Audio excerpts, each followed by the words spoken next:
همه چی از یه صبح خاص شروع شد. هوایی که بوی وسوسه میداد، نوری که روی برگ‌ها میرقصید و تو فقط میخواستی بیشتر ببینی. یه پارک، اما نه هر پارکی. جایی که هر گوشش یه راز داره و هر رد نگاهی میتونه قلب تو تندتر بزنه. تصور کن صدای خنده چند خانم شیک، لباسایی که با هر نسیم بازی میکنن، موهایی که نور خورشید روشون میلغزه و اون نگاه‌های عمیق که انگار مستقیم با تو حرف میزنن. اما این فقط شروعشه. یه جاهایی میبینی که محال ازش رد شی. قدم‌هایی که توی راهروهای سبز قصه میشن. چند تا لحظه که حتی دلت نمیخواد پلک بزنی. آیا همه چی همینیه که میبینی؟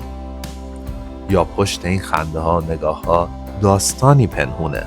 یه اتفاقی که هیچ وقت فکرشو نمی کردی. یه تصویر که تا آخر روز توی ذهنت میمونه. یه حسی که حتی بعد از تموم شدن ویدیو ولت نمی کنه. این فقط یه ویدیو نیست، یه سفره، یه بازی با حسات. و اگه تا آخرش بمونی قول میدم چیزی ببینی که انتظارشو نداشتی.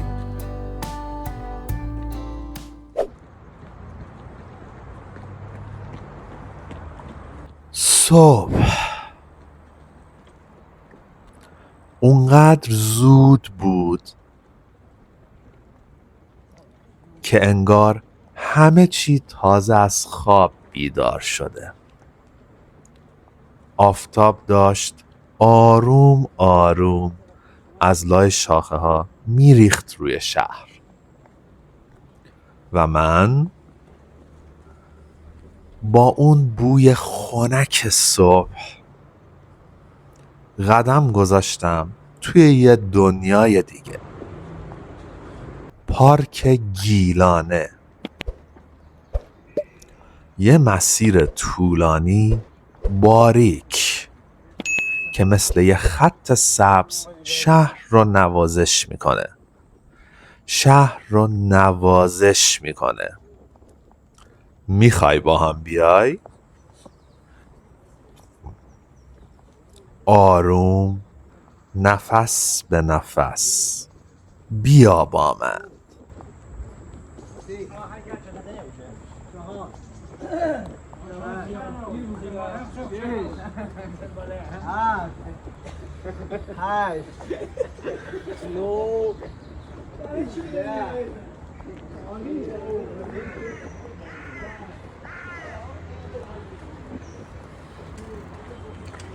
هنوز ساعت 7 نشده بود،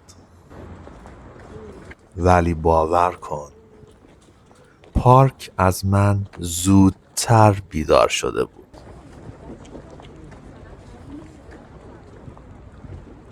شلوغ بود، پر از آدم‌هایی که با اون شور خاص صبحگاهی اومده بودن نفس تازه کنن. اینجا گلساره. خانوم‌ها یه چیزی فراتر از شیک.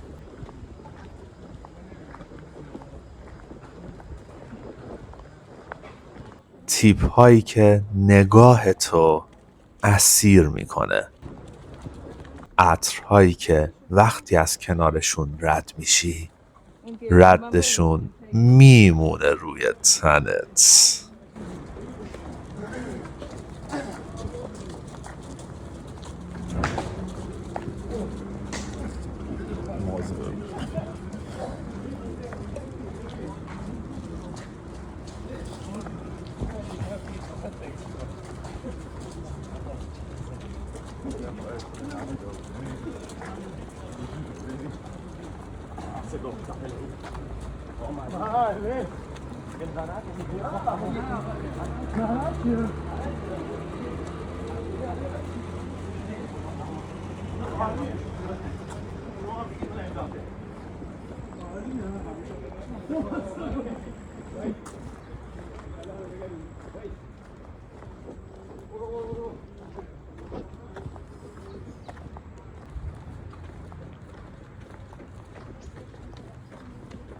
خانوم های لوند با اون پاهای کشیده توی لک های جذب، هر قدم یه وسوسه.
خطرناکتری میشه یه بالا بود بالا چقدر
تا اینکه یهو 2 دختر وارد قاب من شدن. اونا فقط 2 دختر نبودن، اونا یه اتفاق بودن. اندامهاشون مثل مدل های آمریکای جنوبی، پر برجسته. یکیشون موهای قرمز آتیشی جمع شده بالای سرش، یه تیشرت مشکی با یه لگ جذب که انحناهای بدنشو بی پروا نشون میداد.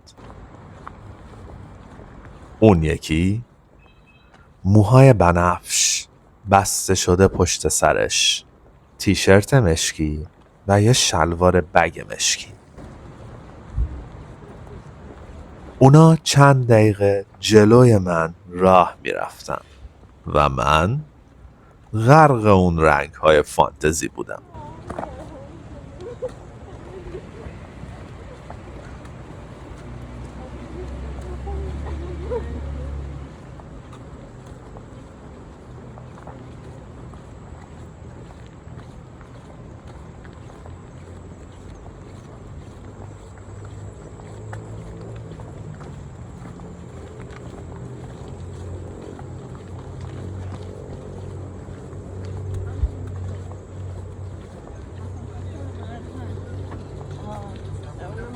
ندارم چیه.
اینجا بود که قصه امروز تموم شد. یه صبح که اصلاً ساده نبود. یه پیاده روی که با هر قدمش یه تپش اضافه شد به قلبم. پارک گیلانه، جایی که زندگی بوی نفس آدم ها رو داره. شاید فردا دوباره برگردم، اما تا اون موقع همین تصویرها، همین عطرها، همین لحظه ها برای من موندنی هن.